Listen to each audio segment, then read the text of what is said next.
যেহেতু আমাদের চাঁদ রাত ছিল, সেই চাঁদ রাতে আমরা কি কি করলাম, ঈদের আগে যেহেতু আমাদের চাঁদ রাত থাকে, সেই চাঁদ রাতে আমরা কি কি করলাম সেই বিষয়টা আমি এই ভিডিওর মাধ্যমে তুলে ধরেছি। তো সম্পূর্ণ ভিডিওটা দেখতে থাকুন।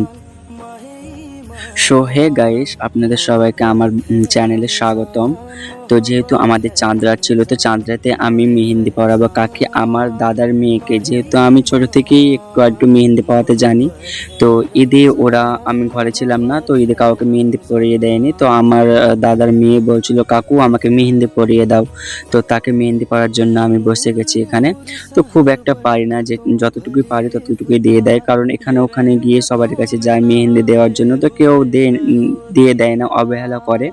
তো আমি যতটাই পারি ততটাই ওদেরকে মেহেন্দি দেওয়ার চেষ্টা করছিলাম। তো এখানে আমি মেহেন্দি পরিয়ে দিচ্ছিলাম।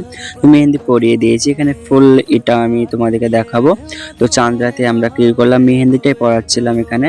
তো এটাই আবার আরও অনেক ভিডিও আছে চাঁদ রাতে, যেগুলো আমি এডিট করতে পারিনি।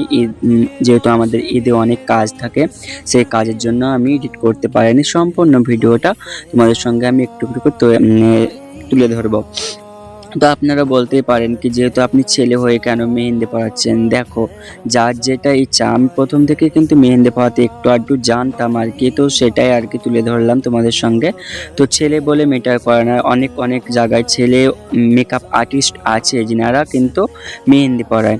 তো এখানে আমি যতটাই পেরেছি আমার দাদার মেয়েকে আমি মেহেন্দি দিয়ে দিয়েছি। এখানে সম্পূর্ণ মেহেন্দির লুকটা তোমরা দেখতে পারবে। তো কেমন মেহেন্দিটা হয়েছে একটু কমেন্ট করে জানাবে। তো এবং তোমাদের যে যা রায় থাকলে এবং কমেন্ট করে বলবে কি এই বিষয়টা বেশ ভালো হয়েছে খারাপ হয়েছে।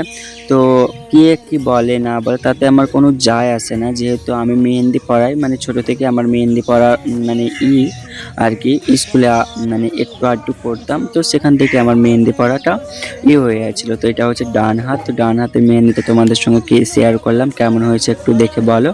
এবং নেক্সট পার্টে দেখা হচ্ছে। ভালো থাকবেন, সুস্থ থাকবেন।